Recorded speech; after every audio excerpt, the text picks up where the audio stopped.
இன்றைக்கு நாம ஒரு புதிய தலைப்பின் கீழாக நாம தியானிக்க ஆரம்பிக்க போகிறோம். இன்றையிலிருந்து ஒரு புதிய தலைப்புக்குள்ளாக நாம போக போறோம். என்னன்னு பாத்தீங்கன்னா, தேவனுடைய வார்த்தைக்கும் நம்முடைய உள்ளான மனுஷனுக்கும் உள்ள தொடர்பு. தேவனுடைய வார்த்தைக்கும் நம்முடைய உள்ளான மனுஷனுக்கும் இடையான தொடர்பு அப்படின்ற தலைப்பின் கீழாக தான் வரும் வாரங்களில் நாம தியானிக்க போகிறோம். ஒவ்வொரு மனுஷனுக்கும் அவனுக்கு வெளியரங்கமாய் பார்க்கிற ஒரு தோற்றம் இருக்கு, பிளஸ் உள்ளான மனுஷன் அப்படின்னு ஒருத்தன் இருக்கிறான். இந்த inner man Bible through out the Bible எல்லா இடங்களிலும் இந்த இன்னர் மேன் வரும். உள்ளான மனுஷன். இந்த உள்ளான மனுஷனை நாம எப்பொழுதுமே பலத்தோடு வைக்கும் பொழுது, இந்த உள்ளான மனுஷனை நாம சரி செய்யும் பொழுதுதான் இந்த புறம்பான மனுஷன் சரியான விதங்கள்ல வாழ முடியும். இன்னும் சொல்ல போனா, நம்முடைய வாழ்க்கையில நாம எதை சரி செய்யணும்னு நம்ம நினைச்சாலும் ஃபர்ஸ்ட் சரி செய்ய வேண்டியது நம்மளுடைய உள்ளான மனிதனை தான். நம்மளுடைய உள்ளான மனிதனை நம்ம பலப்படுத்திட்டோம், உள்ளான மனிதனை நம்ம ஸ்ட்ரென்தன் பண்ணிடணும். நம்ம இன்னும் அதிகமா உள்ளான மனுஷனை நம்ம நல்லா கர்த்தருடைய வார்த்தையினால அவரோட வல்லமையினால நம்ம நிறைச்சிட்டோம் அப்படின்னா இது ஓவர்ஃப்ளோ ஆகும். இது வெளிப்படும். எப்படி வெளிப்படும்னா, நம்முடைய செயல்கள் மூலமாய், நம்முடைய எண்ணங்கள் மூலமாய், நமக்கு இந்த புறமான மனுஷன் மூலமாய் இந்த உள்ளான மனுஷனுடைய குணம் வெளிப்பட்டுரும். இதுல அப்ப நம்ம நம்ம அதான் கிறிஸ்தவ வாழ்க்கைன்றது எப்பொழுதுமே உள்ளான விஷயங்களை, ஆழமான விஷயங்களை, ஆவிக்குரிய விஷயங்களை சரி செய்யக்கூடிய வாழ்க்கை தான். நம்ம அப்போஸ்தலனாகிய பவுல் ஜெபங்கள்ல கூட நம்ம ஃபுல்லா எல்லாம் பார்த்தோம். என்ன பார்த்தோம்னா, அவர் பண்ண ஜெபங்கள் எல்லாமே மாம்சத்தின் கிரியைகளின் படி, அந்த மாம்சத்தின் கிரியைகளை அழிப்பதற்கு உள்ளான மனுஷனை ஸ்ட்ரென்தன் பண்றாரு, உள்ளான மனுஷனை சரியாக நடத்தும்படி செய்யறாரு, ஆவி மனிதனை சரியா நடத்துகிறார். மனுஷனை குறித்து தானே இறையல் சொல்லுதுன்னா, மனுஷன் ஆவியாக இருக்கிறான். ஏன்னா தேவன் எப்படி ஆவியாக இருக்கிறாரோ அதே போல மனுஷன் ஆவியாக இருக்கிறான். இவனுக்கு ஒரு ஆத்மா கொடுக்கப்பட்டுள்ளது, ஒரு சரீரம் கொடுக்கப்பட்டுள்ளது. ஆத்மா கொடுக்குற நமக்கு ஒரு ஆத்மா இருக்கு, ஒரு சரீரம் இருக்கு. இது வரைக்கும் நம்ம தெரிஞ்சுக்கிறது ரொம்ப ரொம்ப அவசியம். இப்ப இந்த உள்ளான மனுஷனை நாம தேவனுடைய வார்த்தையினால் நிறைக்கிறது ரொம்ப ரொம்ப அவசியம். நீங்க இயேசு கிறிஸ்து மரிச்சு உயிர் தெழுந்து அவர் எல்லாருக்கும் முன்பாக காட்சி அளிக்கும் பொழுது எம்மாவு போற வழியில 2 சீஷர்கள் போயிட்டு இருந்தாங்க. நம்ம லூக்கா சுவிசேஷம் கடைசி அதிகாரங்கள்ல நம்ம அதை வாசிக்கிறோம். எம்மாவுக்கு அதாவது எருசலேமிலிருந்து ஒரு 7-8 மைல் தொலைவில் இருக்கிற எம்மாவு அப்படின்ற ஊருக்கு 2 சீஷர்கள் போய்கிட்டு இருந்தாங்க. அப்ப அவர் பேசிட்டே போறாங்க. இயேசு கிறிஸ்து நம்ம அவர் ரட்சகரா நம்ம ஏற்றுக்கொண்டோம், அவரே பின்பற்றினோம், அவர் இருப்பாருன்னு பார்த்தா அவர் இப்ப மரிச்சிட்டாரு. இப்ப வேற சீசர்கள் வேற அவர் உயிரோட எந்திரிச்சிட்டாரு வேற சொல்றாங்க. அவரும் அதான் சொன்னார், 3ஆம் நாள் நான் எந்திரிக்க போறேன்னு சொன்னாரு. கடைசியில பார்த்தா அது நடந்துருச்சுன்னு சொல்றாங்க. இனிமே என்ன நடக்க போகுதுன்னு தெரியல. ஏன்னா தாவீதுடைய சிங்காசனத்தை அவர் உறுதிப்படுத்துவாரு, தாவீதுடைய ஆளுகை மறுபடியும் கொண்டு வருவாரு நம்ம ஆசையா இருந்தோம். கடைசியில பார்த்தா மரிச்சிட்டாரு. மரிச்சு 3ஆம் நாள் உயிரோட வேற எழுந்துச்சிட்டாரு. மரிச்சிட்டாருன்னா சரி அவ்வளவுதான். ஏன்னா அந்த காலகட்டத்தில் நிறைய பேர் எழுப்புனாங்க. சரித்திர ரீதியா நீங்க பாத்தீங்கன்னா தன்னை மேசியான்னு அறிவித்துக் கொண்டு நிறைய பேர் எழுப்புனாங்க. அதனால அது மாதிரி இவரும் ஒருத்தர் போல இருக்கு அப்படின்னு நினைச்சாங்களா, இல்ல அவர் உண்மையானவர் தான், அவர் உண்மையான மேசியா தான், அவர் எந்திரிச்சிருவாரு அப்படின்ட்டு அவங்க விசுவாசிச்சு பேசிட்டே போறாங்க. போய்கிட்டு இருக்கும்போது இயேசு கிறிஸ்து கூட நடந்து வர்றாரு. அவரை அறிய முடியல. கடைசியா என்ன நடந்துச்சு, என்ன பேசிட்டு இருக்கீங்கன்னு அவங்க கேட்கறாங்க. நீ என்ன வெளியூருக்காரா, இப்பதான் வந்தீங்களா? இந்த நாட்கள்ல, இந்த பண்டிகை பஸ்கா பண்டிகை நாட்கள்ல எருசலேம் பட்டணத்துல நடந்த விஷயம்லாம் உங்களுக்கு தெரியாதா அப்படின்ட்டு சொல்றாங்க. இயேசு கிறிஸ்து இருந்தாரு, அவர் தான் ரட்சகரா இருந்தாரு, மேசியா நாங்க நம்பணும். ஆனா அவர் திடீர்னு மரிச்சிட்டாரு, இப்ப உயிரோட எழுந்துட்டாரு வேற சொல்றாங்க. என்ன பண்றதுனே தெரியல அப்படின்ற மாதிரி ஏதோ பேசியிருப்பாங்க. இயேசு கிறிஸ்து வேத வாக்கியங்களின் சத்தியங்களை எடுத்து அவங்களுக்குள்ளாக போதிக்கிறாரு. அதுக்குள்ள அந்த 7-8 மைல் வந்துருச்சு. இவ்வளவு நேரம் போதிச்சிருக்காரு. பெஸ்ட் பிரசனம் அப்படியே போனதே தெரிஞ்சிருக்காரு. அந்த 7-8 மைல் அவன் நடந்து போற வரைக்கும் அவர் பிரசனம் பண்ணிட்டே இருக்காரு. அவங்க அந்த எம்மாவு பட்டணத்தை அடையும் பொழுது இயேசு கிறிஸ்து அது வேற ஊருக்கு போற மாதிரி அவரு தன்னை காமிச்சுக்கிறாரு.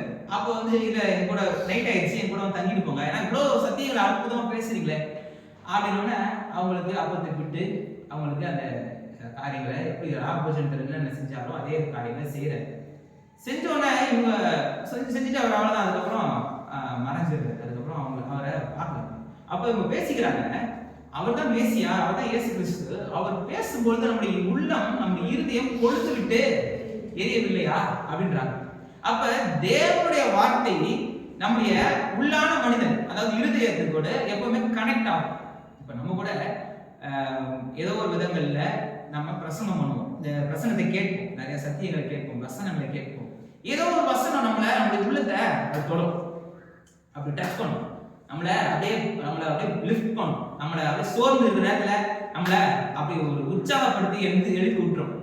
கர்த்தர் கூட இருக்கிறாருப்பா அப்படின்ட்டு ஒரு பெரிய நம்பிக்கையை ஏற்படுத்திடும்.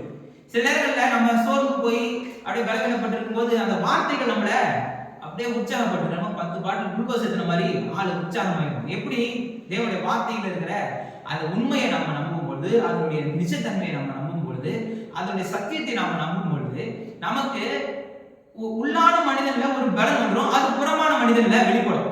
எப்பவுமே நல்லா கவனிச்சுக்கோங்க, சரீர சோர்வை தூங்கினா போயிடும், சரீர சோர்வுகள் நம்ம ஒரு ரெஸ்ட் எடுக்கிறோம் போயிடும். ஆனா உள்ள இருக்கிற சோர்வு போகிறதுக்கு, உள்ள இருக்கிற ஆளை பலப்படுத்துறதுக்கு ஒரே வழி தேவனுடைய வார்த்தை மட்டும்தான். வேற எதுனாலும் பலப்படுத்த முடியாது, வேற எதுனாலும் ஆறுதல் படுத்த முடியாது, வேற எதுனாலும் திருப்திப்படுத்த முடியாது.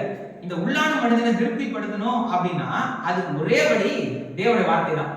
தேவனுடைய வார்த்தை தான். ஆனா மனுஷன் 44 அல்ல, தேவனுடைய வாயிலிருந்து புறப்படும் வார்த்தையினாலே பிழைப்பான். எப்படி பிழைக்க முடியும் அவனால அப்படின்னு பாத்தீங்கன்னா, அவன் தேவனுடைய வார்த்தையை அவன் தியானிக்க தியானிக்க தியானிக்க அவனுக்குள்ளாக இருக்கிற உள்ளான மனிதன் பலப்படுகிறவனா இருக்கிறான். எப்படி ஒரு குழந்தைக்கு நல்ல ஆகாரத்தை கொடுக்க கொடுக்க கொடுக்க அது அப்படியே ஸ்ட்ராங்கா மாறுதோ, அதே மாதிரி ஆவிக்குரிய ரீதியில நம்ம குழந்தைகளா கூட இருந்தாலும் பரவாயில்ல, ஆனா அனுதினமும் தேவனுடைய வார்த்தைகளை நாம தியானிக்க தியானிக்க, தேவனுடைய வார்த்தைகளை நாம் உட்கொள்ள அதை நம்ம அதிகமாய் அதை நம்ம அந்த தொடர்புல நாம் இருக்கும் பொழுது நம்முடைய உள்ளான மனிதன் பலப்பட்டுருவான். நம்முடைய உள்ளான மனிதன் பலப்பட்டுட்டா புறமான மனிதன் எளிதா பலப்பட ஆரம்பிச்சிருவான். உள்ளான மனிதனை நம்ம ஸ்ட்ரென்தன் பண்ணும் பொழுது அது புறம்பா நமக்கு வெளிப்பட்டுரும். நம்ம எண்ணங்கள் வேற விதத்துல மாறும், நம்முடைய பேச்சு வேற விதத்துல மாறும், நம்ம ஹேண்டில் பண்ற விதம் வேற மாதிரி, ஒரு சிச்சுவேஷன் நம்ம ஹேண்டில் பண்ற விதம் மாறும்.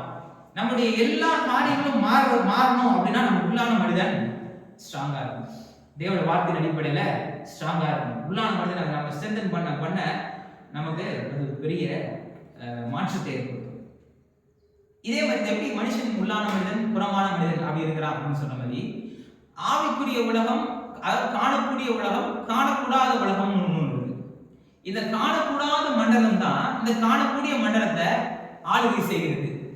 நம்ம நினைச்சிட்டு இருக்கிறோம், நம்ம காண்கிற நம்ம பூமிக்குரிய காரியங்கள் தான் நிரந்தரமானது அப்படின்னு பாத்தீங்கன்னா, இது எல்லாமே நிரந்தரம் இல்லாதது, அழியக்கூடியது, மாறக்கூடியது, இது எல்லாமே நமக்கு தெரியும்.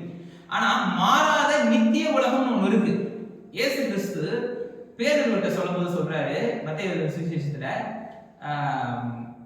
அவர் சொல்றாரு, என்னை யார் நினைக்கிறீங்க அப்படின் பொழுது அவங்க சொல்றாங்க, ஒவ்வொருத்தரும் சொல்லும்போது பேதுரு சொல்றாரு, நீதான் மேசியா, நீதான் தேவகுமாரன் மேசியா அப்படின்ட்டு. உடனே சீமோனே, பேதுருவே, இது மாம்சமும் ரத்தமும் உனக்கு வெளிப்படுத்தல. ஏன்னா அவங்களோட கல்வி முறை அப்படி இருந்துச்சு. அவங்க வீட்டிலேயே பெற்றோரே கற்று தருவாங்க வேத வசனத்தின் சத்தியங்களை, தோரா, நெபீம, அதாவது 5 ஆகமங்களை, தீர்க்க தரிசன புஸ்தகங்களை அவங்க வீட்லயே அவங்க என்ன பண்ணுவாங்க, கற்று தருவாங்க. அவங்க பள்ளிக்கூடம் ஃபர்ஸ்ட் ஸ்கூல், எலிமெண்டரி ஸ்கூல் வீடு தான். அதுக்கப்புறம் சினகாகுல, ஜெப ஆலயங்கள்ல கற்று தருவாங்க. இதுதான் அவங்களுடைய கல்வி முறையா இருந்துச்சு. அப்ப மாம்சமும் ரத்தமும் இவனுக்கு வெளிப்படுத்தல. இது உன்னுடைய தகப்பன் மூலமாகவோ இல்ல நீ கற்றுக்கிட்ட கல்வி மூலமாகவோ, ஏன்னா எல்லாருமே அந்த ஒரு அடிப்படை கல்வி இருந்துச்சு. அடிப்படை கல்வி வேதாகமம் தான் அவங்களுக்கு. அதுக்கு மேல படிக்கணும்னா பிலாசபி, கிரீக் பிலாசபி, அது மேல பவுல் மாதிரி வெளியில நிறைய காரியங்கள் படிக்கலாம். ஆனா பேசிக்கா எல்லாருக்குமே பைபிள் தெரியும். அவங்களுடைய பைபிள் மீன்ஸ் அந்த பழைய ஏற்பாடு, அந்த தோரா, நெபீம், கெத்துபீம் அப்படின்ற 3 காரியங்கள் அவங்களுக்கு நல்லா தெரியும், எல்லா யூதர்களுக்கும். அப்ப மாம்சமும் ரத்தம் அவனுக்கு வெளிப்படுத்தல, தேவன் தான் அவனுக்கு வெளிப்படுத்தினார் சொல்லிட்டு அவர் சொல்றாரு, நீ பூமியில எவைகளை கட்டுவீரோ அது பரலோகத்துல கட்டப்படும், பூமியில எவைகளை நீ கட்ட விழுப்பியோ அது பரலோகத்துல கட்ட விழுக்கப்படும். அப்போ காணக்கூடிய மண்டலத்துல நீ ஒரு விஷயத்தை செய்யற, அது காணக்கூடாத மண்டலத்துல அது கிரியை செஞ்சு திருப்பி அதோடைய பலன் எங்க கிடைக்கிற, காணக்கூடிய மண்டலத்துல தான் கிடைக்கும்.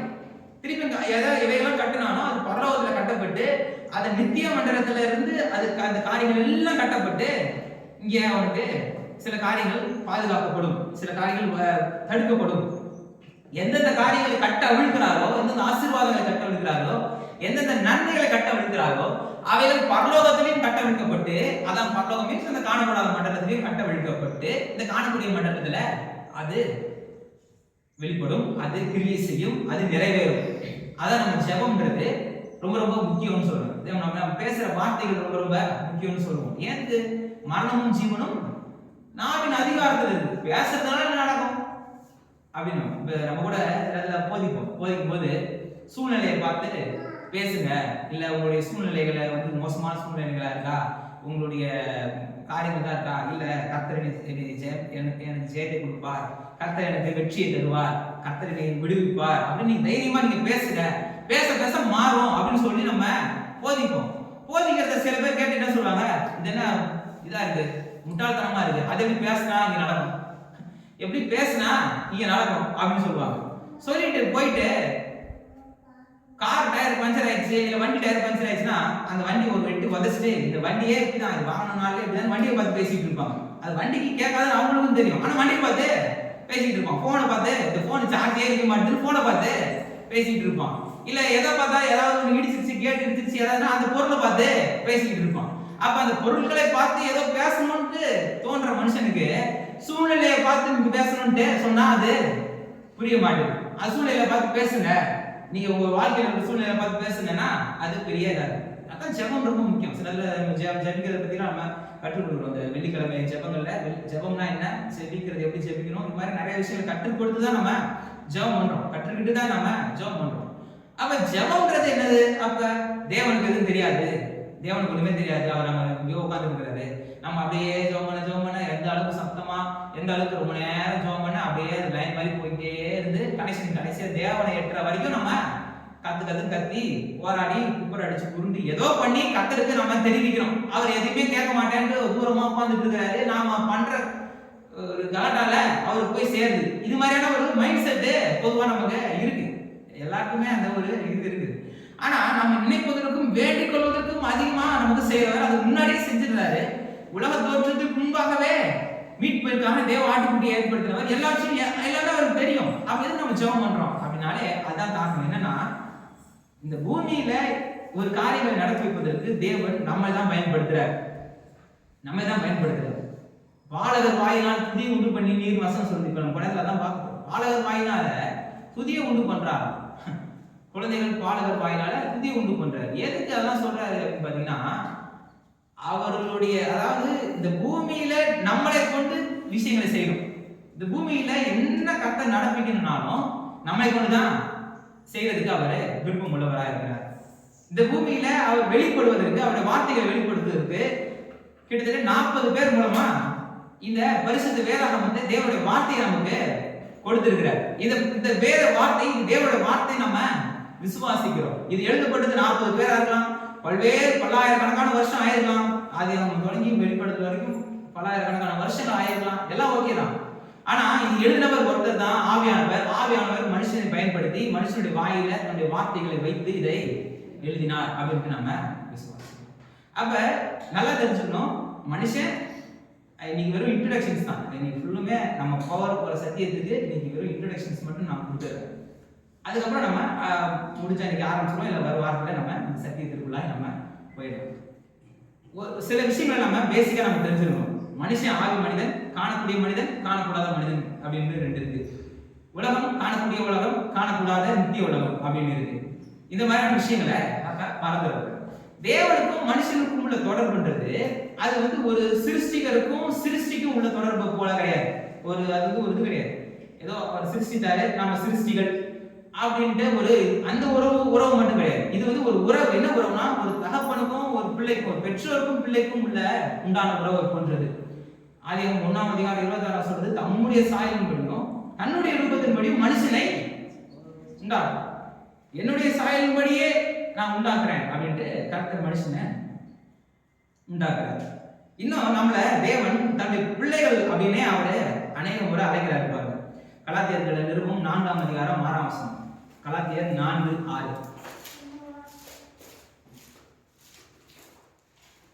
மேலும் நீங்கள் புத்திரராய் இருக்கிறபடினால் அப்பா பிதாவே என்று கூப்பிடத்தக்க தேவன் கூப்பிடத்தக்கதாக தேவன் தமது குமாரனுடைய ஆவியை உங்கள் இருதயங்களில் அனுப்பினார். ஆகையால் இனி நீ அடிமையாயிராமல் புத்திரனாயிருக்கிறாய்.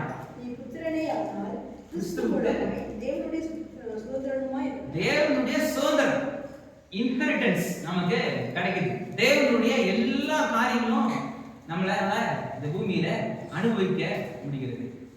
அப்ப நாம அப்பா பிதாவே என்று கூப்பிடக்கூடிய இந்த ஸ்வீகாரத்தின் ஆவியை நமக்கு கொடுத்திருக்கிறார். ரோமர் 8:15 சொல்லி பாருங்க. அந்தபடி திரும்பவும் நீங்கள் பயப்படுகிறதற்கு நீங்கள் அடிமைத்தனத்தின் ஆவியை பெறாமல் அப்பா பிதாவே என்று கூப்பிட பண்ணுகிற புத்திர ஸ்வீகாரத்தின் ஆவியை பெற்றிருக்கிறீர்கள். அப்ப நம்ம இப்ப தேவனை அணுக முடியும். எந்த விதத்துல அணுக முடியும்? அவர் ஒரு ராஜா, நாம் அவருடைய ஆளுகையின் கீழே இருக்கிற மக்கள். அவர் ஒரு எஜமான், அவருக்கு கீழே இருக்கிற ஒரு வேலைக்காரர். இது மாதிரியான ஒரு மைண்ட் செட்டோட அணுகிறது கிடையாது. இல்ல ஏதோ ஒரு முற்பிதாக்களின் தேவன், யாரோ ஒருத்தருடைய தேவன், வேற ஒரு தேவன் அப்படின்ற ஒரு மைண்ட் செட்ல நம்ம அணுக தேவையில்லை. இப்ப நம்ம தேவன் அணுக முடியும். எப்படி அணுக முடியும்னா நம்முடைய சொந்த தகப்பனை அணுகிறது போல அணுக முடியும். நம்முடைய சுதந்திரத்தை பெற்றுக்கொள்ள நாம் தைரியமா எப்படி போய் கேட்போமோ அதே மாதிரி நம்ம போய் அணுக முடியும். இன்னைக்கு அப்பா நம்முடைய தேவனை நம்ம அப்பா பிதாவே என்று கூப்பிட பண்ணுகிற புத்திர ஸ்வீகாரத்தின் ஆவியை நாம அந்தபடி நம்ம பெற்றிருக்கிறோம். அப்ப தேவனுடைய வார்த்தைக்கும் நம்முடைய உள்ளான மனுஷனுக்கும் உள்ள தொடர்பு ஒரு உறவின் அடிப்படையில வந்திருக்கிறது. அந்த உறவு ஒரு பெற்றோருக்கும் பிள்ளைக்குமான உறவை போன்றது. இந்த ஏதோ ஒரு மனுஷனை குறித்து சொல்லும்போது அவன் ஒரு மிருக ஜீவன், ஏதோ ஒரு மிருகத்துல இருந்து வந்தான், அப்படியே எவால்வ் ஆயிட்டான், அவன் அப்படியே எவால்யூஷன் ஆயிட்டான் அப்படின்றதுலாம் இந்த உலகம் நிறைய விஷயங்கள் போதிக்குது. ஆனா உண்மையிலேயே பரிசுத்த வேதாகமம் நமக்கு இதை தெளிவா போதிக்குது பாருங்க. தேவன் தன்னுடைய சாயலில மனுஷனை உண்டாக்கிறார். மனுஷனை இவன் மிருகத்திலிருந்து வந்தான், மிருகத்திடத்திலிருந்து வந்தான் அப்படின்ட்டு சொல்லியே அவனுடைய குணம் எப்படின்னா மிருகத்தை போல மாறிக்கிட்டு இருக்கு. ஆனா பரிசுத்த ஆவியானவர் நம்ம கற்றுக் கொடுக்குது, அவன் தேவனிடத்திலிருந்து வந்தான். அவன் தேவனை போல மாறுகிறவனாய், தேவனை போல அந்த சாயலை வெளிப்படுத்துகிறவனாய், அந்த குணத்தை வெளிப்படுத்துகிறவனாய், தேவனுடைய வெளிப்படுத்தும் குணம், வெளிப்படுத்த முடியாத குணம் ஒன்று இருக்கு. நான் அடிக்கடி சொல்றதான், தேவனுக்கு அவரால் பகிர்ந்து கொள்ள முடியுகிற குணம் இருக்கு, அவருடைய குணத்தை நம்மளால தாங்கிக் கொள்ள முடியாத குணங்கள் இருக்கு. என்ன? அவர் சர்வ வல்லவர், சர்வ ஞானி, சர்வ வியாபி, சர்வ சிருஷ்டிகர். இதெல்லாம் நம்மளால வெளிப்படுத்த முடியாது. ஆனா அவருடைய அன்பை வெளிப்படுத்த முடியும், அவருடைய கிருபையை நம்ம வாழ்க்கையை வெளிப்படுத்த முடியும், அவருடைய இரக்கத்தை வெளிப்படுத்த முடியும், அவருடைய நீதியை நம்ம வெளிப்படுத்த முடியும். அப்ப அந்த குணங்களை நாம் வெளிப்படுத்தக்கூடிய தேவனுடைய சாயலை பெற்றுக்கொண்ட மனுஷனாக நம்ம காணப்பட வேண்டும். சரி, இப்ப தேவனை குறிச்சும் மனுஷனை குறித்தும் ஒரு ஓவர் வியூ நமக்கு வேணும். தேவனை குறிச்சும் மனுஷனை குறிச்சும் நமக்கு ஒரு over view through out the Bible முழுக்க இது நம்ம நிறைய இடங்கள்ல பார்க்கலாம். தேவன் யாரு, அவர் எப்படிப்பட்டவர் அப்படின்றத நம்ம பரிசுத்த வேதாகமம் முழுக்க நம்ம அநேக இடங்கள்ல நம்ம பார்க்கலாம். அதுலயும் குறிப்பா பாத்தீங்கன்னா அவரை அறிகிற அறிவுல நம்ம வளரணும் அப்படின்றது அப்போஸ்தலனாகிய பவுல் திரும்ப சொல்லிக்கிட்டே இருக்கிறார். கர்த்தரை அறிகிற அறிவுல நம்ம வளரணும் அப்படின்றது 2 கொரிந்தியர் 2:14 2 கொரிந்தியர் புத்தகம் 2ஆம் அதிகாரம் 14ஆம் வசனம்.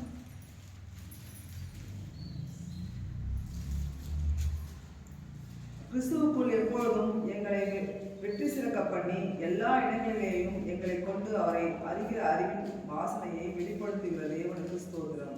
வெற்றி சிறக்க பண்ணி தேவனை அறிகிற அறிவின் வாசனையை வெளிப்படுத்துறார். எப்படி? இப்போ ஒரு சென்ட் பாட்டில் ஓபன் பண்ணா அப்படியே பயங்கரமா வாசனை அப்படி வெளியே போதும். அது மாதிரி நம்முடைய வாழ்க்கையில கர்த்தர் தருகிற வெற்றி, நம்முடைய வாழ்க்கையில நம்ம பண்ணுகிற ஜெபத்திற்கு நம்முடைய வெற்றி உள்ள ஒரு வாழ்க்கை எப்படின்னா தேவனை அறிகிற அறிவை வாசனையா வெளிப்படுத்தலாம். அதன் நம்முடைய வாழ்க்கை மூலமாய், நம்மளுடைய வாழ்க்கையில கர்த்தருடைய கிருபை மூலமாய், கர்த்தருடைய கிரியைகள் மூலமாய், கர்த்தருக்கும் நமக்கும் உள்ள தொடர்பு மூலமாய் நாம தேவனை அறிகிற அறிவை மற்றவர்களுக்கு பறைசாற்ற முடியும். இன்னொரு வசனத்தோட நம்ம வாசிக்கலாம். எபேசியர் 1ஆம் அதிகாரத்துல 17ஆம் வசனத்திலிருந்து 19ஆம் வசனம் வரைக்கும் பாத்தீங்கன்னா, ஞானத்தின் தெளிந்த புத்தி உள்ள ஆவியும் பிரகாசம் உள்ள மனக்கண்கள் 2 காரியங்கள் தராரு கர்த்தர். ஆனா அதுலயும் கூட பாத்தீங்கன்னா தேவனை அறிகிற அறிவு பற்றி வருது பாருங்க.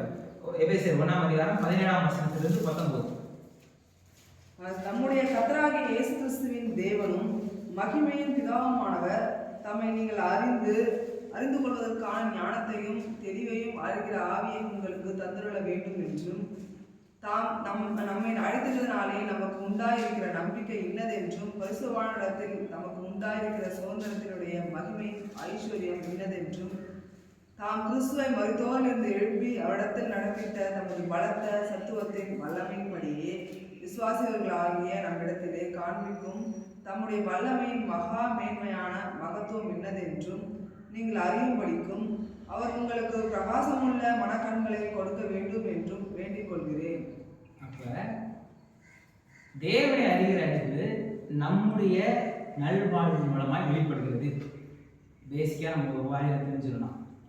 தேவனுடைய வார்த்தைக்கும் நம்முடைய ஆறுகிற மனுஷனுக்கும் உள்ள தொடர்பு நம்முடைய நம்முடைய நல்வாழ்வை பலப்படுத்தும், நம்முடைய வாழ்க்கையை பலப்படுத்தும், நம்மளை வெற்றுள்ளவர்களாய் மாற்றும், விசுவாச வாழ்க்கையை வெளிப்படுத்தும்.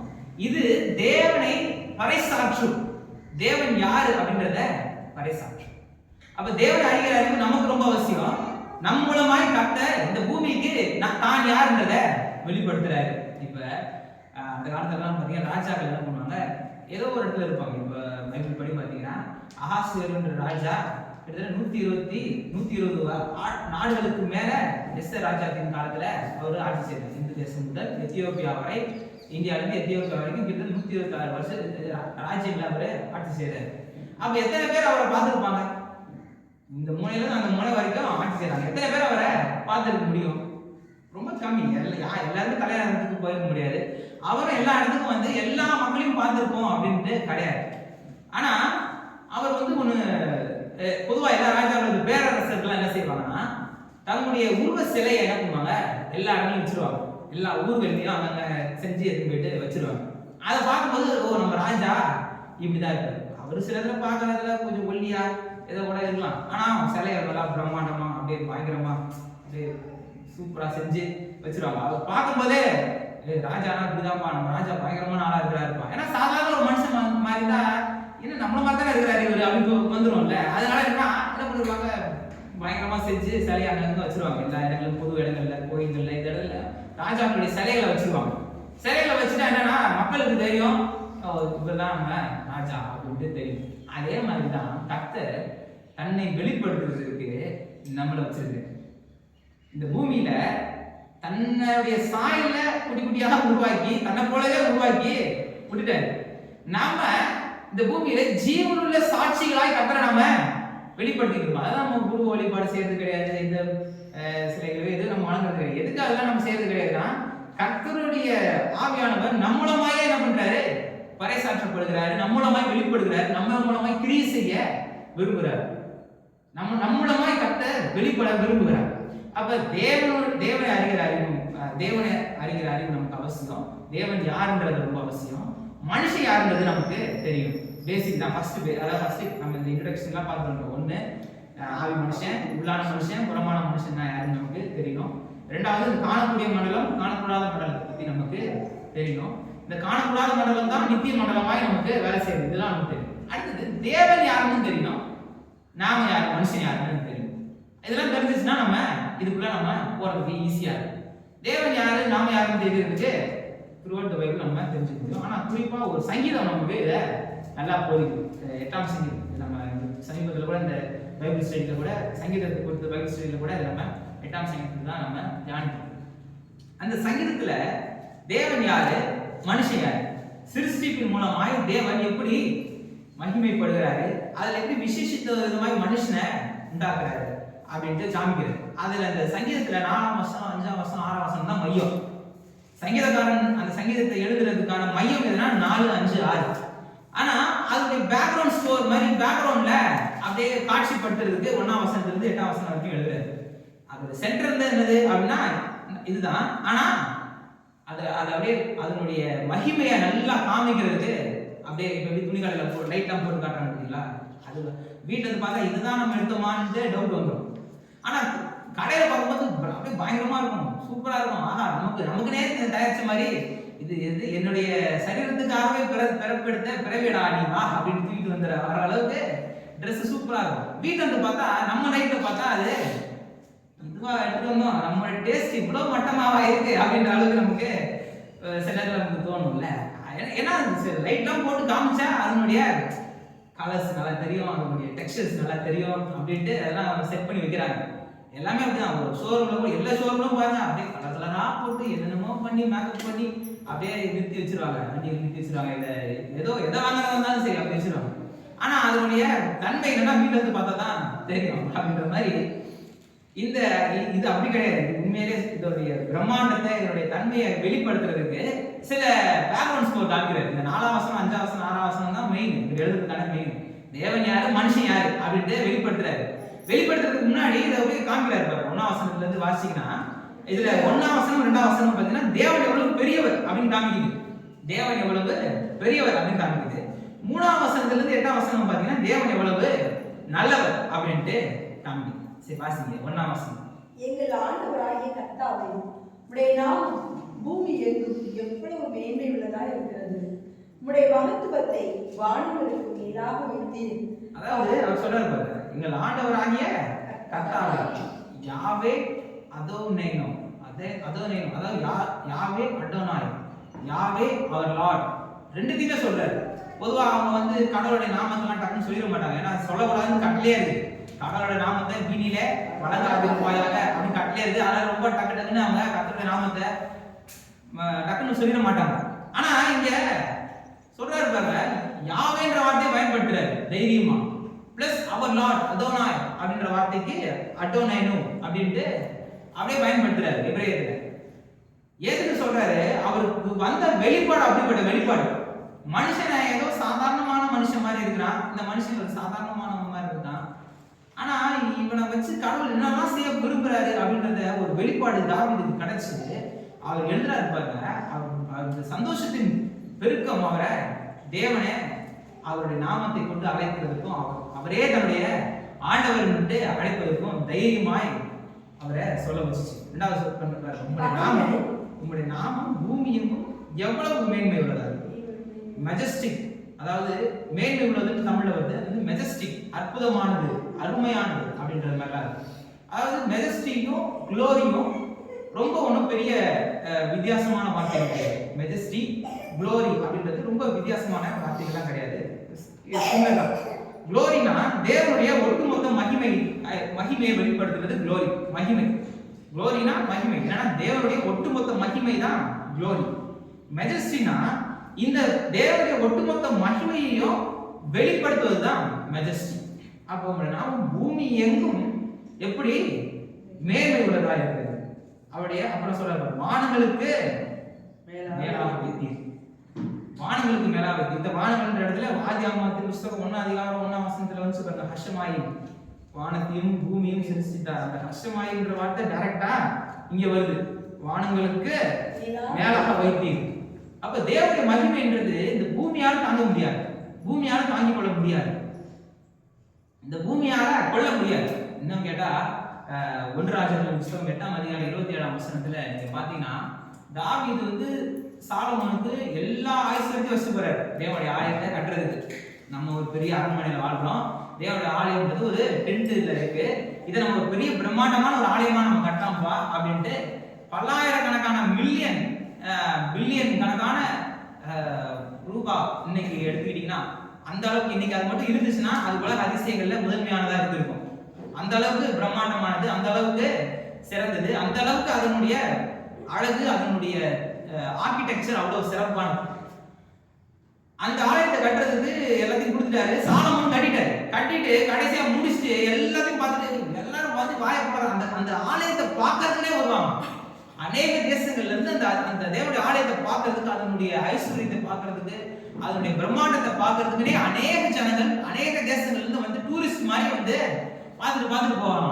இவ்வளத்தையும் பண்ணிட்டு சாலமோன் சொல்றாரு பாருங்க, 1 ராஜாக்கள் 8:27 சூப்பரா சொல்றாரு பாருங்க, இவ்வளவு சரிதான், இது உலகத்திலேயே பிரம்மாண்டமானது, மிகச்சிறந்த ஒரு கட்டுமானத்தை செஞ்சுட்டோம், ஆனா தேவனுடைய மகிமையை இது தாங்குமா?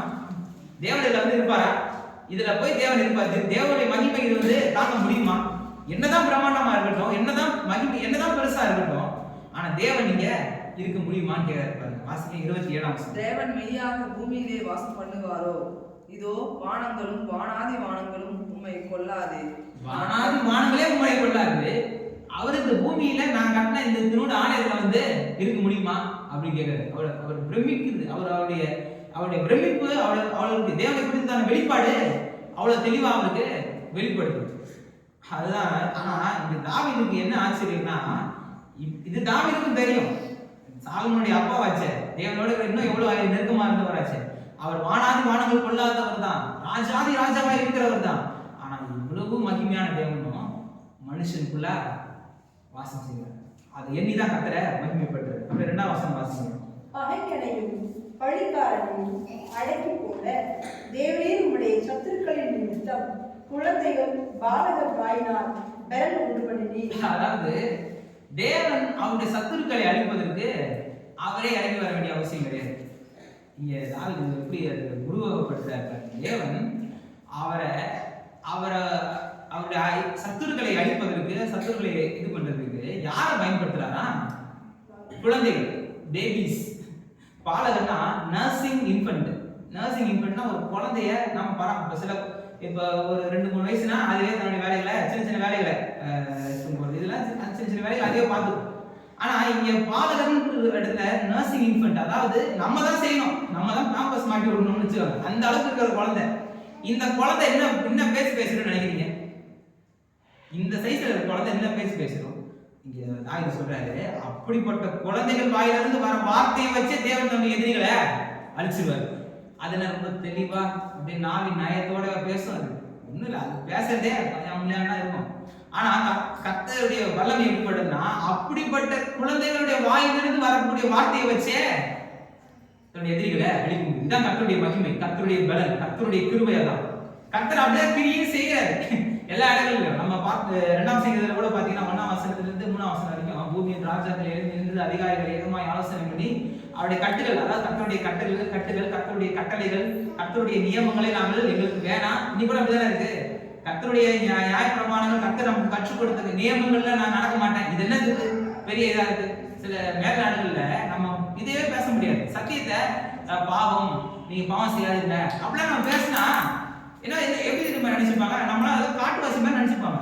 ஏதோ இவங்களாம் வந்து அன்எஜுகேட்டட், இவங்களாம் ஏன்னா பாவத்தை பத்தி எல்லாம் பேசிட்டு இருக்காங்க. ஒருத்தர் எப்படி பாவம் செய்ய முடியும்? அவனுடைய மனப்பிறழ்வு தான் அவனை தவறு செய்ய வைக்குது. அவனுடைய டிப்ரெஷன் அவனை போய் ஏதாவது கொலை செய்ய வச்சிருது. அவனுடைய சூழ்நிலை தான் அவனை போய் பேச வச்சிருது. இதுக்கெல்லாம் வந்து சைக்காலஜிக்கலா ட்ரீட்மெண்ட் இருக்குது. இதுக்கெல்லாம் மெடிகேஷன்ஸ் இருக்கு.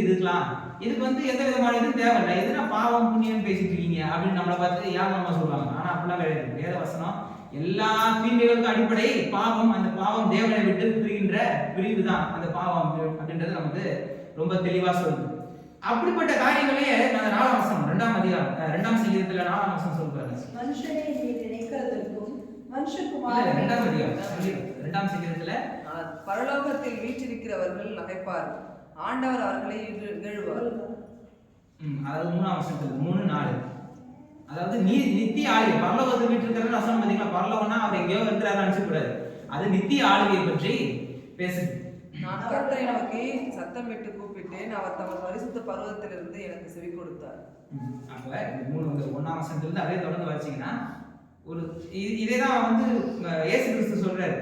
எருசலேம் பட்டணத்துல தேவாலயத்துல எல்லாத்தையும் சுத்திகரிக்கும் போது குழந்தைகள் வாயினால பலன் உண்டு பண்ணிடு, குழந்தைகள் பாலகர் வாயினால பலன் உண்டு பண்ணினீர் அப்படின்ட்டு சொல்றாரு. இன்னும் பவுல் வந்து இதை எக்ஸ்பிளைன் பண்ணி சொல்றாரு. 1 கொரிந்தியர் 1ஆம் அதிகாரம் 27-29 வசனம் வரைக்கும் பாத்தீங்கன்னா வாசிக்க வேண்டாம், நமக்கு எல்லாம் தெரிஞ்சதுதான். 1 கொரிந்தியர் 1ஆம் அதிகாரம் 27-29 ஞானிகளை வெட்கப்படுத்தும்படி தேவன் வைத்தியமானவர். அதாவது ஒரு ஞானிகளை வெட்கப்படுத்துறதுக்கு இன்னொரு ஞானியை தேர்ந்தெடுக்கல. அவரு நம்மள மாதிரி சாதாரணமான மனுஷர்களை தேர்ந்தெடுத்தார். பலம் உள்ளவர்களை அவமாக்கும்படி பலவீனமானவர்களை, உள்ளதை அவமாக்கும்படி இல்லாதவர்களை எதுதான் செய்யறாரு அப்படின்னா அவருடைய நாமம் மகிமைக்குன்னு இதுதான் தேவன். இப்படிதான் தேவன் கிரியை செய்யறாரு இந்த பூமியில. அவர் கிரியை செய்யறாரு. எப்படி செய்யறாருன்னா நம்ம மூலமா கிரியை செய்யறாரு. நாம அதுக்கு ரொம்ப பலசாலிகளாய், ரொம்ப திறமையானவர்கள், நாம ரொம்ப சிறந்தவர்கள் எல்லாம் செய்யல. தேவன் நம்மளை கொண்டு கிரியை செய்யறாரு. எதுக்கு செய்யறாருன்னா நாம ரொம்ப நல்லவங்க, ரொம்ப திறமையானவங்க, ரொம்ப சிறந்தவர்கள் நம்மளை வச்சு செய்யல. நம்மளை கொண்டுதான் நான் செய்யறேன். எளிமையானவர்களை கொண்டு ஆச்சரியமான காரியங்களை செய்கிற தேவன். அப்போ தேவனுடைய வார்த்தையிலிருந்து நம்முடைய உள்ளத்தை நம்ம நிரப்பும் பொழுது, நம்முடைய உள்ளான மனிதனை ஸ்ட்ரென்தன் பண்ணும்பொழுது நம்மளை எப்படி கர்த்தர் பயன்படுத்தும். இப்ப தேவனுடைய மகிமையை அங்க பார்த்துட்டோம். இப்ப மனுஷனை பத்தி என்ன சொல்லுது? 4ஆம் வசனம், 8ஆம் சங்கீதத்துல 4ஆம் வசனம். மனுஷனை நீ நினைக்கிறதுக்கும் your mind full of thing. அவர் மனசு ஃபுல்லா இங்கே இருக்குதான். அவர் மனசு ஃபுல்லா இருக்குது இங்க. இந்த 5ஆம் வசனத்துல இருந்து பாத்தீங்கன்னா ஒரு 4 காரியங்களை சொல்றாரு. அதாவது தேவனை அறிகிறாரு, தேவன் யாருன்றதும் மனுஷன் யாருன்றதும் இந்த வசனங்கள்ல தெரியுது. இதுதான் அடிப்படை. இந்த அடிப்படை நமக்கு தெரிஞ்சிச்சுன்னா நம்ம அடுத்தடுத்து பார்க்க போற சத்தியங்களுக்கு இதெல்லாம் நமக்கு ரொம்ப யூஸ்ஃபுல்லா இருக்கும். இந்த அடிப்படையை நம்ம தெரிஞ்சுக்கணும். இதுல 4 விஷயங்கள் சொல்றாரு பாருங்க. 5ஆம் வசனம், நீர் அவனை தேவதூதரிலும் சற்று சிறியோனாக்கினீர், மகிமையினாலும் கனத்தினாலும் அவனை முடிசூட்டினீர். 5ஆம் வசனத்துல மனுஷனை உண்டாக்குனது தேவன் அப்படின்றத தெளிவா சொல்றாரு. மனுஷனை உண்டாக்குனது யாரு? தேவன் தான். அவன் எந்த மிருகத்துல இருந்து வரல, எந்த குரங்குல இருந்து வரல, எந்த டைனோசர்ல இருந்து வரல, எந்த ஒரு இதுல இருந்து வரல. மனுஷன் எப்படிப்பட்டவனா இருக்கிறான் அப்படின்னா அவன் யூனிக் ஸ்பீசிஸ்ன்னு சொல்லுவாங்க. அது வந்து ஒரு ஸ்பீசிஸ்ன்னு சொல்றதே நம்ம தப்பு. ஏன்னா அது ஒரு பூமிக்குரிய ஒரு இது மாதிரி கிடையாது. மனுஷன் விசேஷித்தமானவன். ஆனா இந்த பூமியிலிருந்து எடுக்கப்பட்டு கர்த்தர் விசேஷித்தமாய் மனுஷனை உண்டாக்குனார். அதுல எந்த விதமான மாற்றம் கிடையாது. ஆனா இதை நம்ம சொன்னோம் வச்சுங்களேன், சில பேர் சில ஆராய்ச்சியாளர்கள் கோபம் போடுறாங்க, மனுஷனோட சிறந்த மிருகங்கள் இருக்கு தெரியுமா அப்படின்ட்டு நிரூபிச்சு காட்டுவாங்க. நீங்க பாத்தீங்கன்னா கூட எறும்பு பெருசா ஒண்ணுமே தேவையில்லை. எறும்பு எடுத்துவாங்க, அதனுடைய பிளானிங் அண்ட் எக்ஸிகியூஷன் அதை மாதிரி வேற எதுவுமே பண்ண முடியாது. அந்த அளவுக்கு ரொம்ப திட்டம் கரெக்டா பிளான் பண்ணணும், கரெக்டா அதை செஞ்சு முடிச்சிடும். ஒரு டார்கெட் வச்சுச்சுன்னா மொத்த பிஸ்கெட்டையும் அடிச்சுட்டு தூக்கிட்டு ஓடிடும். நம்ம வச்சு கொஞ்சம் அப்புறம் சாப்பிடலாம் வச்சுக்க முடியாது. அது தேவைன்னு முடிவு பண்ணிடுச்சுன்னா ஆட்டை போட்டு போயிடும். இந்த சமீபத்தில் கூட யூடியூப்ல கூட ஒரு வீடியோ வந்துச்சு. ஒரு 2 சின்ன வழி இருக்கு, அதுல ஒரு குச்சி மாதிரி வச்சுட்டு அதுல அந்த டைரக்டா நீங்க எடுத்து போக முடியாது. அந்த குச்சியை வந்து டைரக்டா அந்த வழியில எடுத்து போக முடியாது. இதை வந்து ஒரு 100 மனுஷங்களை இந்த கட்டைகளை கொடுத்து எடுத்து போக சொல்றாங்க. இந்த வழியில நீங்க எல்லாருமே கோஆர்டினேஷனோட கூட நீங்க என்ன பண்ணணும், இதை கரெக்டா அசக்கி எடுத்துட்டு வெளியே போங்க அப்படின்றாங்க. மனுஷன் என்னென்னமோ ட்ரை பண்ணி பார்க்கறான், முடியல. ஆனா இதே எறும்பு செஞ்சிருச்சு. எறும்பு வந்து அதே மாதிரி என்ன பண்றாங்க, இந்த இடத்துல அந்த போகணுன்ற மாதிரியான இதெல்லாம் வச்சுட்டு அதுக்கேற்ற மாதிரி அதை சாப்பிட்ற மாதிரி அதை எடுத்துட்டு போற வச்சுட்டு அதே மாதிரி குச்சியை அந்த எறும்பு சைஸ்ல, மனுஷன் சைஸ்ல பெருசு, அதே சைஸ்ல சின்னதை வச்சுட்டு விடுறாங்க. எறும்பு அழகா வந்து இப்படி திரும்பி எடுத்து இப்படி போய் அழகா எடுத்துட்டு போயிடுச்சு. ஒரு கொஞ்ச நேரத்துல ரொம்ப யோசிக்கவே இல்லை. அத்தனை எறும்பு ஒரே சிந்தையோட கூட செஞ்சிருச்சு. அப்ப இதை பார்க்கும்போது மனுஷனோட எறும்பு பெருசுதான், பெரியதுதான் கூடாது அப்படின்னு தோணுது. யானையை பார்த்தா மனுஷனுக்கும் யானைக்கும் பார்த்தா சம்மந்தமே இல்லாம இருக்கு. அது வேகமா முடிச்சு விட்டாலே போய் விழுந்துருவான் போல இருக்கு. சிறுத்தையை பார்த்தா அது ஓடுற ஓட்டத்துக்கு நம்மளால நிக்க முடியல. அப்ப ஏதோ ஒரு விதங்கள்ல எல்லாம் சிறந்ததா இருக்கு. ஆனா ஒட்டுமொத்தமா பார்த்தா மனுஷன் தான் சிறந்தது. இது நான் ஒரு இடத்துல சொல்லிட்டு இருக்கும்போது, டால்பின் பத்தி தெரியுமா உங்களுக்கு? டால்பின் எவ்வளவு சிறந்தது தெரியுமா? அது எவ்வளவு புத்தி கூர்மையானது தெரியுமா அப்படின்னு நான் சொன்னேன். டால்பின் சிறந்ததுதான். ஆனா எல்லா டால்பினும் சேர்ந்து மனுஷன் எவ்வளவு சிறந்ததுன்னு ஆராய்ச்சி பண்ணல. ஆனா நம்மளா சேர்ந்து டால்பின் எவ்வளவு சிறந்ததுன்னு ஆராய்ச்சி பண்ணிருக்கோம். அப்போ டால்பின் பெருசா நம்ம பெருசான்னு கேட்டேன். எந்த டால்பினும் கூட்டமா கூடி மனுஷன் எவ்வளவு சிறந்தவன் ஒரு கான்ஃபரன்ஸ் கூட்டி வச்சு பேசுது. ஆனா நாம பேசிக்கிட்டு இருக்கோம், டால்பின் எவ்வளவு சிறந்தது, அது எவ்வளவு சிறந்தது, இது எவ்வளவு சிறந்ததுன்னு பேசிட்டு இருக்கோம். அப்ப மனுஷன் விசேஷித்த விதமானவன். அவன் வந்து தேவனால் உண்டாக்கப்பட்டவன், தேவனுடைய சாயல்ல உண்டாக்கப்பட்டது. தேவன் தான் உண்டாக்குனார் அப்படின்றத இந்த சத்தியம் நமக்கு தெளிவா சொல்லுது. ரெண்டாவது, தேவன், அதாவது தேவனிலும் சற்று சிறியவனாக. நான் நிறைய முறை சொல்லிட்டேன். அந்த ஏலோகின்ற வார்த்தை தான் இங்க இருக்கு. தேவ தூதர்கள் ஏன் சொல்லிட்டாங்கன்னு ரீசன் பாத்தீங்கன்னா, பழைய ஏற்பாட்டை கிரேக்க மொழியில மொழிபெயர்த்தாங்க. அதாவது செத்து விஜித்னு சொல்லுவாங்க, எல்எக்ஸ்எஸ்ன்னு சொல்லுவாங்க. இதை வந்து பழைய ஏற்பாட்டை, அப்ப புதிய ஏற்பாடுல இயேசு கிறிஸ்து எல்லாம் வரல. அந்த நேரத்துல கிரேக்க கலாச்சாரம் பெருகி இருந்ததுனால இந்த எபிரேய மொழியில இருந்த பழைய ஏற்பாட்டை கிரேக்க மொழியில 70 பேர் சேர்ந்து மாத்தினாங்க. இது இந்த எல்எக்ஸ்எஸ்ன்னு சொல்லுவாங்க. தான் 70. அந்த 70 தான் இப்ப நம்ம ரோமன் லெட்டர்ஸ் இருக்குல்ல, எக்ஸ் 1னா என்ன 6, எக்ஸ் 2னா 7 அப்படிலாம் போடுறோம்ல, அப்படியே எல்எக்ஸ்எஸ்னா 70 பேர் சேர்ந்து மாத்துறாங்க. இப்படி மாத்தும் போது வந்த டிரான்ஸ்லேஷன் எரர் என்னன்னா, அவங்க எழுதும்போது தேவனிலும் சற்று சிறியவனாக எப்படி சொல்றது, ஏலோகியும் சிறியவனாகலாம் எழுத முடியாது. தேவதூதர்கள் இருக்காங்க, அவங்க பிரம்மாண்டமா இருக்காங்க, அதனால சரி தேவதூதர்கள் போட்டுருவோம் அப்படின்ட்டு போட்டாங்க. அது அந்த ஒரு டிரான்ஸ்லேஷன் மிஸ்டேக் தவிர, ஆனா அதுல ஒரிஜினல் லாங்குவேஜ்ல அது வந்து ஏலோகியம் தான் இருக்கு. அப்ப தேவனிலும் சற்று சிறியவனாக்கப்பட்ட அப்படின்றத நம்ம வாசிக்கணும். அப்படிதான் நம்ம அதை புரிஞ்சுக்கணும். ஃபர்ஸ்ட் மனுஷனை தேவன் உண்டாக்குறாரு. ரெண்டாவது, தன்னை விட கொஞ்சம் சின்னவனா தான் மனுஷனை உண்டாக்குறாரு அப்படின்ற சத்தியம் நமக்கு இதுல தெரியும். மூணாவது சத்தியம் என்னன்னா 5ஆம் வசனம், மகிமையினாலும் கனத்தினாலும் அவனை முடிசூட்டினீர். அதாவது நான் சொன்ன பாத்தீங்களா, ஒரு ராஜா எப்படி என்னுடைய சிலைகள் எல்லா இடத்துக்கும் வச்ச மாதிரி தன்னை வெளிப்படுத்துறதுக்கு மனுஷனை வைக்கிறாரு. அவன் மகிமையினாலும் கனத்தினாலும் முடிசூட்டுறாரு. 6ஆம் வசனம் சொல்றாங்க, எல்லாவற்றுக்கும் ஒரு ஆளுகையை தர, எல்லாவற்றுக்கையும் ஒரு ஆளுகையை தர. வாசிங்க. அவருடைய கரத்தின் கிரியைகளின் மேல் நீர் அவனுக்கு ஆளுகை தந்து சகலத்தையும் அவனுடைய பாதங்களுக்கு கீழ்ப்படுத்தினீர். சகலத்தையும் மனுஷனுடைய பாதத்திற்கு கீழ்ப்படுத்தி இருக்கிறார். இது மறந்துடக்கூடாது. மனுஷனை குறிச்சு இப்ப தேவனை குறிச்சு நம்ம பார்த்தோம். தேவன் யாருன்றது தெரியும், அவர் எவ்வளவு மகத்துவமானவர்னு தெரியும். வானங்கள் அவருடைய மகிமையை வெளிப்படுத்துகிறது, ஆகிய விரிவுகள் அவருடைய கரத்தின் கிரியையா இருக்கிறது, அப்படிலாம் நமக்கு தெரியுது. இந்த சூரியனை பார்த்தா அவருடைய மகிமை தெரியுது. சூரியனை விட பல்லாயிரம் மடங்கு பெரிய நட்சத்திரங்கள் இந்த அப்சர்வபிள் யூனிவர்ஸ் சொல்லுவாங்க, காணக்கூடிய இந்த அண்டசராசரத்துல இருக்கு அப்படின்றது கண்டுபிடிச்சிருக்காங்க. அப்ப இவைகள் எல்லாம் பார்க்கும் பொழுது மனுஷன் ஏதோ சாதாரண மாதிரி கொசு மாதிரி இருக்கிறான், ஏதோ ஒண்ணுமில்லாத மாதிரி தெரியுது. மனுஷனை நினைக்கிறதுக்கும் அவனை விசாரிக்கிறதுக்கும் அவனுக்காக அவனுடைய மீட்பிற்காக அவனுடைய ரட்சிப்பிற்காக அவன் அழிஞ்சு போக கூடாது அவரே இறங்கி வராது அப்படின்ற போது ஒரு ஆச்சரியமா இருக்கு. அவனை நினைப்பதற்கும் அவன் விசாரிப்பான் ஏமாத்திரம் அப்படின்னு தெரியுது. இந்த பிரம்மாண்டங்களை பார்க்கும்போது, வானங்களையும் வானத்து நட்சத்திரங்களையும் இவைகள் எல்லாவற்றையும் பார்க்கும்போது மனுஷனை நீங்க நினைக்கிறதுக்கு அவன் ஏமாத்திரம் மாதிரி தெரியுது. ஏன்னு பார்த்தா அப்புறம் தான் ரீசன் சொல்றாரு, ஒன்னொன்னு மனுஷனை மகிமையினாலும் கனத்தினாலும் சொல்லி அவனை கரத்தின் கீழ் ஆளுகையை தந்து அவனுக்கு எல்லாவற்றையும் அவனுடைய பாதத்திற்கு கீழ்படுத்தினீர் அப்படின்றது ரொம்ப தெளிவா எல்லாவற்றையும் சொல்லி முடிச்சுட்டு சொல்றாரு. அதான் 6ஆம் வசனம் சொல்றாரு, எல்லாவற்றுக்கும் ஆளுகை தந்து எல்லாத்தையும் அவனுக்கு கீழ்படுத்தினீர் அப்படின்றத நமக்கு காமிச்சு கொடுக்குறாரு. மனுஷனை குறித்து தானே இறை எப்படி இருக்கு, மனுஷனை குறித்து தானே தேவனுடைய நோக்கம் எப்படி இருக்கு. மனுஷனை குறித்து பைபிள் என்ன சொல்லுது, அவன் ஒரு மிருகம் மாதிரி, அவன் ஒரு இது அவன் சாதாரண ஒரு ஆளு, அவன் ஒரு இது கிடையாது. நம்ம அப்படி நினைச்சுப்போம். நம்மளை பத்தி நமக்கு தெரியும்ல. வேற யாருக்குள்ள நம்ம சொல்லலாம், நீங்க நல்லா பாடுறீங்க, நீங்க நல்லா டான்ஸ் ஆடுறீங்க, நீங்க நல்லா பேசுறீங்க, ஏதோ நம்மளை பத்தி சொல்லுவாங்க. நீங்க நல்லா நம்மளுடைய திறமைகளை யாரோ கூட சொல்லுவாங்க. ஆனா நமக்கு நம்மளை பத்தி நல்லா தெரியும். நம்ம எந்த அளவுக்கு நம்ம ஆளு அப்படின்னு வெளியே காமிச்சிக்கிறது கிடையாது தவிர, ஆனா நமக்கு நம்மளை பத்தி தெரியும். நம்மளுடைய ஞானம் என்னன்றது நமக்கு தெரியும், நம்மளுடைய திறமை என்னன்றது நமக்கு தெரியும். அதை வச்சு நம்ம ஒரு சாதாரண ஆளு, நம்மளால என்ன முடியும் அப்படின்ட்டு உட்கார்ந்துட்டு இருக்கிறோம். ஆனா கர்த்தருடைய பார்வையில நாம விசேஷித்த விதமானவர்கள், அதை நம்ம மறந்துடவே கூடாது.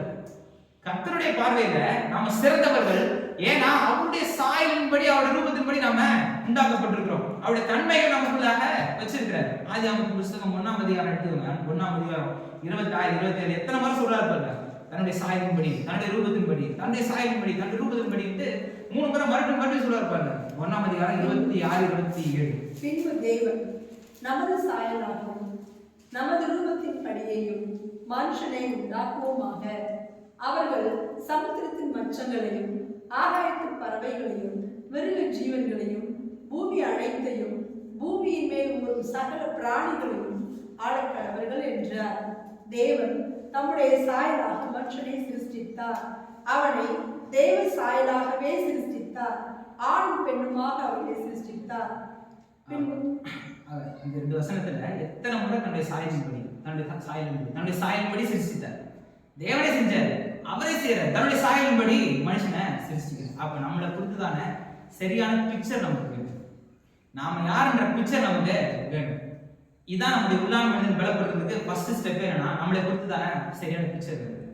நம்மளை பலப்படுத்துகிறவர் யாருன்ற பிக்சர் வேணும், நாம யாருன்ற பிக்சர் வேணும். இந்த 2 பிக்சரும் நமக்கு மைண்ட்ல கரெக்டா இருந்துச்சுன்னா நம்ம அடுத்தடுத்து நம்ம ஸ்ட்ரென்தன் பண்ணிக்கிறதுக்கு இது ரொம்ப உபயோகமாக இருக்கும். இதே வசனம் இந்த சங்கீதம் 8ஆம் சங்கீதத்துல அப்படியே பார்த்தீங்கன்னா எபிரேயர் 2ஆம் அதிகாரத்துல அப்படியே கோட் பண்றாரு. எபிரேயர் 4:1 அப்படியே அதை கோட் பண்றாரு. சொல்லிட்டு 9ஆம் வசனத்துல 6ஆம் வசனத்துல இருந்தே அப்படியே சொல்லிட்டு கடைசி 9ஆம் வசனத்துல பார்த்தீங்கன்னா இயேசு கிறிஸ்துவினுடைய மரணம், அவருடைய உயிர்த்தெழுதல் மூலமாய் நமக்கு எப்படி ஒரு நல் வாழ்வு கிடைக்கிறது, எப்படி நாம எல்லாவற்றும் சிறந்தவர்களாய் மாற உதவுது அப்படின்றத சொல்றாரு. 9ஆம் வசனத்தை வாசிங்க. எபிரேயர் 2:1. பூர்வ காலங்களில் எபிரேயர் 2:9 நீதியை விரும்பி என்றாலும் தேவனுடைய கிருபையினால் ஒவ்வொருவருக்காகவும் மரணத்தை ருசி பார்க்கும்படிக்கு தேவதூதர்களும் சற்று சிறியவனாக்கப்பட்டிருந்த தேவனிலும் அதேதான், தேவனிலும் சற்று சிறியவனாக்க, அதாவது மனுஷனாக்கப்பட்டிருந்த இயேசு கிறிஸ்து.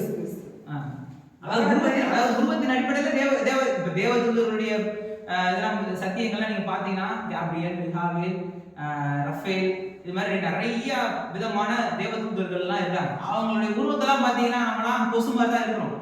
அந்த உருவத்தின் அடிப்படையில் தான் சொல்றாரு தவிர, ஆனா தேவன் அவருக்கு அடுத்தபடி மனுஷன் தான் உண்டாக்கி இருக்கிறார். ஏன்னா அவங்க எல்லாருமே அவருடைய சாயல் முடியும். தேவதூதர்கள்லாம் பணிவிடை ஆவிகள் வேத வசனம் நமக்கு போதிக்குது. அவங்க தேவன் என்ன சொல்றாரோ அதை அப்படியே செய்யறவங்க. அதுல எந்த விதமான மாற்றமும் கிடையாது. சொல்றாரு, நான் மனுஷனை வந்து மாம்சத்தில் வெளிப்பட போறதை நீ அறிவி அப்படின்னு தேவதூதர் என்ன பண்றாரு, போயிட்டு கடவுள் அறிவிச்சிட்டாரு. ஏன் கடவுளை நீங்க போறீங்க, ஏன் நீங்க இதெல்லாம் செய்றீங்க, நீங்க எந்த கேள்வி கேட்கல. ஆனா நம்மள சொல்லிதான் நம்ம 1000 கேள்வி கேட்டுருவோம். ஒண்ணும் இல்ல, அவ்வளவு பெரிய விஷயம் இல்ல. இந்த பக்கத்துல போன்னு சொல்லுங்களேன், ஏன் போகணும், எப்படி போகணும், எப்படி நான் போவேன், வண்டி இருந்தா நான் போவேன், இந்த வண்டி இருந்தா போவேன் அப்படின்னு நம்ம 1000 குறை சொல்லுவோம், 1000 காரணத்தை சொல்லிட்டு இருப்போம், 1000 கேள்வி கேட்டுட்டு இருப்போம். இதே தேவன் நம்ம ஒரு கேள்வி கேட்கும் சிந்திக்கும் மாற்றலோடு கூட நம்மளை படைச்சிருக்கிறாருன்றது இதுல இருந்து நமக்கு தெரியும். ஆனா தேவதூதர்கள் அப்படிலாம் கிடையாது, ரொம்ப நல்லவங்க. சொன்னார்னா சொன்னதை அப்படியே செஞ்சிருவாங்க. அது எந்த விதமான மாற்றமும் கிடையாது. சற்று சிறியவராக்கப்பட்டிருந்த இயேசு மரணத்தை உத்தரித்தது நிமித்தம் மகிமையினாலும் கனத்தினாலும் முடிசூட்டப்பட்டதை காண்கிறோம். மகிமையினா, அதாவது இந்த 8ஆம் சங்கீதம் விட்டதை இங்க பிடிக்கிறார். இங்க எபிரேயர்கள் ஆக்கியோன்னா 8ஆம் சங்கீதம் தேவன் யாருன்றத சொல்லிருச்சு, மனுஷன் எவ்வளவு மகிமையானவன்னு சொல்லிருச்சு. ஆனா இது எல்லாத்தையும் கொண்டு போய் கூடு போட்டு உடைச்ச மாதிரி எல்லாத்தையும் இழந்து போயிட்டான்றத சங்கீதம் எடுத்து சொல்லல. என்னைக்கு மனுஷன் பாவத்துல விழுந்தானோ அன்னைக்கு போச்சு. அவன் மகிமையினாலும் கனத்தினாலும் முடிசூட்டப்பட்டத இழந்து போயிடுறான். அவனுடைய எல்லா ஆளுகையும் இழந்து போயிடுறான். இப்ப பார்த்தா முள்ளும் குறுக்கும் விளைவிக்க ஆரம்பிச்சிருது. அந்த பாவம் சாபத்தை கொடுத்து அந்த சாபம் பெரிய ஒரு தாக்கத்தை ஏற்படுது. அதான் நான் மீட்பின் தாக்கத்தை சொன்னேன். மீட்பின் தாக்கம்ன்றது சாதாரணமானது கிடையாது. நம்முடைய மீட்பு இந்த பூமியில பெரிய தாக்கத்தை ஏற்படுத்துது. எப்படி இழந்து போயிட்டோம், முதலாம் மாதம் இழந்து போயிட்டான், 2ஆம் மாதம் நம்முடைய எல்லாவற்றையும் நமக்கு பெற்றுத்தரார். அதான் மரணத்தை உத்தரித்தது நிமித்தம், மரித்து அவர் மீண்டும் உயிர் தெழுந்தது நிமித்தம் என்ன ஆயிடுச்சு, நாம மறுபடியும் அந்த நிலையில, அதாவது திருப்பி ஆதாம் நிலையில போய் நம்மளை கொண்டு போய் விடல, ஏதேன் தோட்டத்துல கொண்டு போய் விடல. அங்க இருக்கிற ஜீவ விருட்சத்தின் கனியை புசிச்சா என்ன நிலையில இருப்போமோ 2ஆம் ஆதாமை போல, இயேசு கிறிஸ்துவை போல நம்ம மாற்றப்பட்டு இருக்கிறோம். இப்ப நம்ம மகிமையினாலும் கனத்தினாலும் முடிசூட்டி நமக்கு எல்லா ஆளுகையும் நம்ம செய்ய முடியும். நமக்கு தெரிஞ்சு சரி நீங்க சொல்றது கரெக்ட் தான், எல்லாரும் மனுஷன் இப்படிதான் கடவுள் உண்டாங்க, ரைட்டு. ஆனா எனக்கு எதுவுமே இல்லையே, எல்லாத்தையும் இழந்து போயிட்டாமே நம்ம காரணம் சொல்ல முடியாது. இயேசு கிறிஸ்துவிற்கு மரணம், அவருடைய உயிர் தெழுதல் நமக்கு இவைகள் எல்லாவற்றையும் மீண்டுமாய் நமக்கு பெற்று தருகிறது. நம்ம மறந்துடவே கூடாது. இது எப்பவுமே மைண்ட்ல இருக்கணும். அப்ப இதுதான் நமக்கு பேசிக். உள்ளான மனுஷன் தேவனுடைய வார்த்தையினால எப்படி நிரப்புகிறது, இதுதான் நம்ம வர நாட்களை பார்க்க போறோம். உள்ளான மனுஷனை தேவனுடைய வார்த்தையினால எப்படி நிரப்புறது, எப்படிலாம் நம்ம தேவனுடைய வார்த்தையினால நிரப்பணும், நம்மளை பற்றி அந்த சரியான நிலையில நம்ம எப்படி வச்சுக்கிறது அப்படின்றத நம்ம பார்க்கணும். அப்புறம் தேவனுடைய வார்த்தையினால் நிரப்புவதால் ஏற்படும் விளைவுகள் என்ன, அதனால ரிசல்ட் என்ன, அப்படி தேவனுடைய வார்த்தையால் நிரப்புவதால் ஏற்படும் நன்மைகள் என்ன அப்படின்றதெல்லாம் நம்ம இன்னும் நிறைய காரியங்கள் இருக்கு. அதெல்லாம் நம்ம வரும் நாட்களில் நம்ம பார்க்கலாம். கர்த்தர் நமக்கு வெளிப்படுத்துகிறவராக இருப்பார். எபேசியர் 2ஆம் அதிகாரத்தில் சொல்லுங்க, அக்கிரமங்களின் பாவத்திலும் மரித்தவர்களாக இருந்த நம்மை கிறிஸ்துவுடனே கூட உயிர்ப்பித்தார் அப்படின்னு. சாதாரணமாக தான் இருந்தோம். மனுஷனை நினைக்கிறதுக்கு அவன் ஏமாத்திரம் தான், அவன் ஒண்ணுமில்லாதவன் தான். அவன் இன்னும் சொல்ல போனா அவனுக்கு கொடுக்கப்பட்ட ஆளுகையே இழந்தவன் தான், எல்லாமே ரைட்டு தான். ஆனா கர்த்தர் மீண்டுமாய் அந்த ஆளுகையை அவனுக்கு தர, மீண்டுமாய் அவனுக்கு அந்த ஆளுகையை தர, திரும்பியும் அதை சரி செய்ய விரும்புகிற, திரும்பியும் அதை இது பண்ண விரும்புகிற. இது எல்லாத்தையும் நம்ம மறந்துடவே கூடாது. இதை ஒருபோதும் நம்ம மறந்துடக்கூடாது. நமக்கு அந்த ஆளுகையை தந்திருக்கிறார், ஒரு நாள் நம்ம மறந்தாம நம்ம இருக்கிறது நமக்கு ரொம்ப ரொம்ப முக்கியம்.